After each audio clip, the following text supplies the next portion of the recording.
A paz de nosso Senhor e Salvador Jesus Cristo. Peço que nos ajude curtindo o vídeo, se inscrevendo no canal e ativando o sininho, e compartilhe o estudo com mais uma pessoa.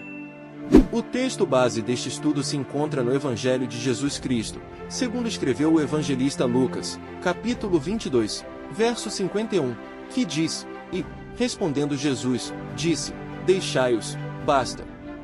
E, tocando-lhe a orelha, o curou. Cabe ressaltar que os 4 evangelhos citam tal evento, que ocorreu no Getsêmani. Porém, só o apóstolo João relata o nome do discípulo que cortou a orelha do servo do sumo sacerdote, sendo Pedro, e o nome do próprio servo, denominado como Malco.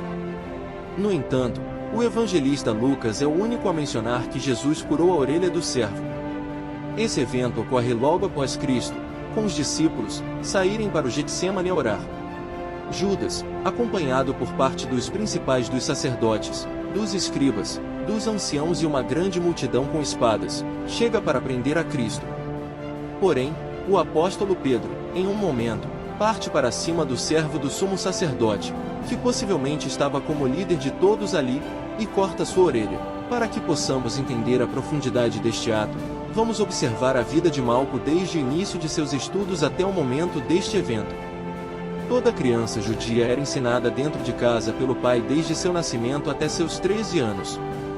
Neste período, os estudos eram exaustivos para que pudessem decorar o Pentateuco, ou seja, os 5 primeiros livros da Bíblia, conforme está escrito no livro de Deuteronômio 6, versos 6 e 7, que diz: E estas palavras que hoje te ordeno estarão no teu coração, e as intimarás a teus filhos e delas falarás assentado em tua casa, andando pelo caminho, deitando-te e levantando-te. Contudo, quando os meninos chegavam aos 13 anos, participavam de um ritual chamado Bar Mitzvah, um evento de comprometimento ao mandamento. Nele, eram recitados trechos da Torá, observando a capacidade de interpretar a história e os valores transmitidos nos textos sagrados. A partir desse dia, entre outros direitos, o menino podia integrar o Minyan, caracterizado como um grupo de 10 judeus que já atingiram a maioridade religiosa, uma forma de aprovação pelos mestres da lei, ou seja, dos sacerdotes. Note que o evangelista Lucas, no capítulo 2, versos 46 e 47, relata que Jesus, aos 12 anos, antecipou sua aprovação diante dos mestres da lei. A Bíblia deixa claro que ele estava no meio dos doutores, ouvindo-os e interrogando-os, e todos admiravam sua inteligência. Após este período, o jovem judeu já aprovado e considerado maior de idade religiosa poderia então servir o sumo sacerdote por mais ou menos 8 anos. Nesse período, embasado por estudos e serviços, ele se preparava até sua formação como sacerdote. Posteriormente, seria sabatinado pelo Sinédrio, uma espécie de Suprema Corte de Justiça. No entanto, para chegar a ser sacerdote, o jovem precisava ser da tribo de Levi, conforme o livro de Números 3, versos 6 e 7. Além disso, durante todo esse tempo de estudos e serviços, o jovem judeu precisava se preservar, caso não houvesse alguma deficiência de nascimento. Isso porque, segundo o livro de Levítico 21, versos 17 ao 21, para ser sacerdote, não poderia ter deformidades ou alguma deficiência física. Contudo, eram os servos que estavam na linha de frente para as missões ou trabalhos sujos, ou vamos dizer mais pesados, o que poderia colocá-los em risco. Eles eram os responsáveis por ir atrás de pessoas que desobedeciam às leis do sumo sacerdote, como foi o caso de Paulo, até então Saulo, no livro de Atos 26, versos 9 ao 12, que diz: Bem tinha eu imaginado que contra o nome de Jesus, o Nazareno, devia eu praticar muitos atos, o que também fiz em Jerusalém.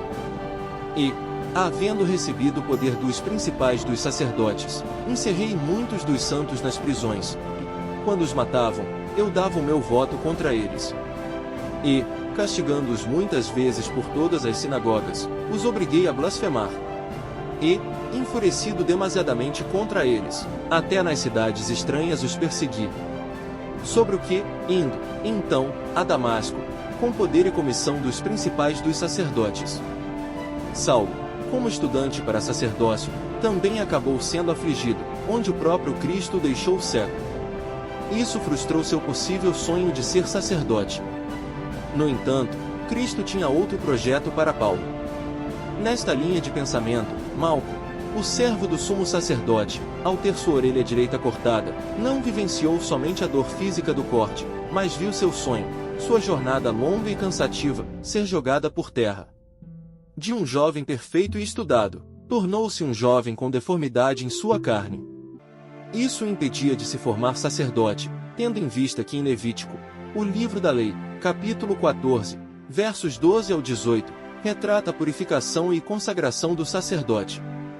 Nesse processo, o sangue da oferta pela expiação da culpa é colocado sobre a ponta da orelha direita daquele que tem de purificar-se. Cristo, ao curar o servo do sumo sacerdote, que ali representava Caifás, não estava só devolvendo o sonho ministerial sacerdotal para aquele jovem, mas estava demonstrando a ele que não precisava agir como os sacerdotes anteriores a ele. Ele estava a ver e viver a experiência de estar de frente com a presença de Deus. Não aquela de ritual de ir diante dos santos, mas aquela que rompeu com a liturgia corrompida, dando acesso a todos. Cristo trouxe esperança para aquele jovem. A Bíblia não relata mais acerca do que houve com este jovem, mas de uma coisa é certa: o choque de realidade que Cristo deu em Malco marcou a história dele. De vítima do perseguidor, Cristo virou o curador da alma do perseguidor. É assim que Cristo faz conosco. Às vezes estudamos, nos preparamos, lutamos, e por um simples descuido, ou até mesmo, por ação de terceiros, perdemos a oportunidade. Mas aí vem Cristo, com sua misericórdia, e renova na nossa vida todas as suas promessas, nos dando novo ânimo, restaurando nosso ânimo, no vigor, troca nossas vestes, e nos coloca de pé para fazer aquilo que o coração dele deseja. Cristo te convida hoje a deixar de lado toda a liturgia corrompida e conhecer o verdadeiro amor, amor este que se entregou na cruz por você. Cristo te ama e tem uma grande obra na tua vida. Deus te abençoe.